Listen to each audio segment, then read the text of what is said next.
ऐसे तो हर 5 साल पर राष्ट्रपति का चुनाव होता है, लेकिन इस बार का चुनाव कुछ बहुत ही विशेष परिस्थिति में होता है। मुझे लगता है कि भारत की लोकशाही इतने खतरे में कभी नहीं थी जितना आज के दिन है, और रोज उसका एक नया नया प्रमाण हमारे सामने आता है। विधानसभा और लोकसभा ऐसे हाउसेज हैं, ऐसी सभाएं हैं जहां सीधे चुनकर लोग जनता के बीच से वहां पहुंचते हैं। और हर देश में जहां प्रजातंत्र है, उसको उस देश में विधानसभा को या पार्लियामेंट को टेम्पल ऑफ डेमोक्रेसी कहा जाता है, प्रजातंत्र का मंदिर। और वहां के सदस्यों को पूरी छूट रहती है कि वो अपनी बात बेबाकी के साथ सदन में रख सके। और इसलिए आप जानते हैं कि सदन के भीतर अगर कोई बात बोली जाती है या कोई घटना घटती है तो उसका कोई जुडिशियल रिव्यू भी नहीं है। आज मैं आपसे कह रहा था कि रोज आक्रमण हो रहा है हमारे देश के प्रजातंत्र के ऊपर। आज जो लेटेस्ट खबर आई है, आपने देखा होगा कि बहुत सारे शब्दों को अब अनपार्लियामेंट्री, असंसदीय बना दिया। आप पार्लियामेंट में खड़े होके तानाशाह शब्द का इस्तेमाल नहीं कर सकते। आप वहां पर जुमलेबाजी शब्द का इस्तेमाल नहीं कर सकते। करप्ट, वहां पर कोई भ्रष्ट है ये नहीं बोल सकते।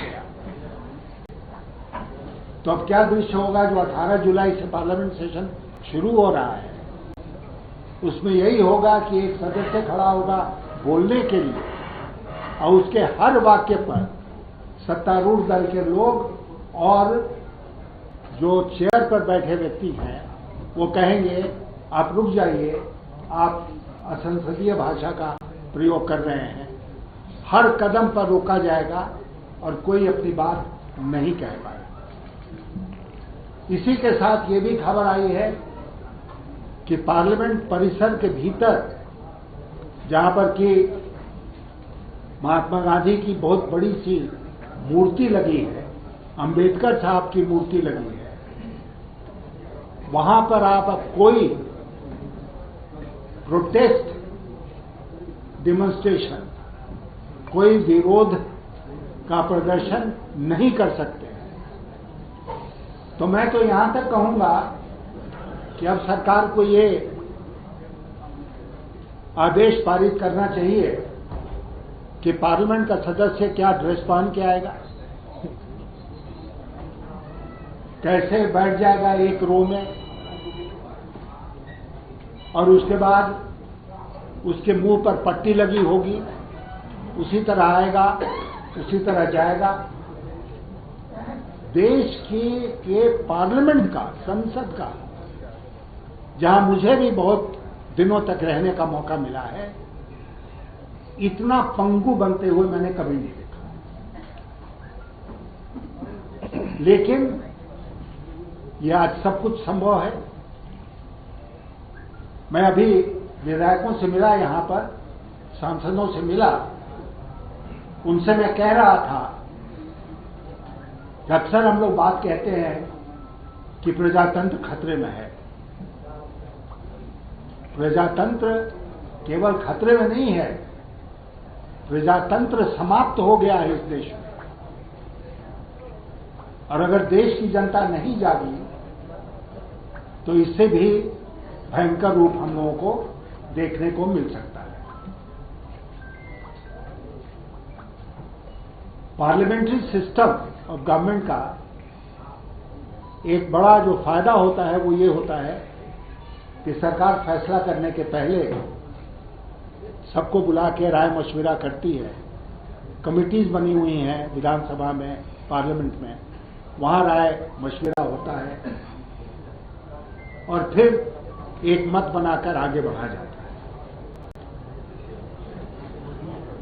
लेकिन आज की भारत सरकार सहमति बनाने में विश्वास नहीं रखती है, कंसेंसस में उसका विश्वास नहीं है। वो एक बारगी अपनी बात चलाना चाहती है, कभी कभी बिना सोचे समझे। और ये अग्निपथ स्कीम जो आया है, जिसको लेकर सबसे ज्यादा बवाल बिहार में हुआ, और वो लाजमी था, वो क्या स्कीम है? दुनिया के हर देशों का अगर आप देखेंगे उठा के, तो तरीका ये है कि एक आर्मी होती है जिसमें लोग भर्ती होते हैं, और एक नेशनल सर्विस होता है कि नौजवानों को कहा जाता है कि तुम 1 साल या 2 साल नेशनल सर्विस, राष्ट्रीय सेवा दो। ये अग्निपथ क्या है? ये राष्ट्रीय सेवा भी नहीं है, फौज भी नहीं। 4 साल के बाद वो नौजवान कहाँ जाएगा जिसको आज आप भर्ती कर रहे हैं अग्निवीर के रूप में? अग्निवीर जो है वो फिर सड़क वीर बनेगा, और उसके बाद इस देश के सड़कों पर जो उत्पात होगा उसकी शायद आज हम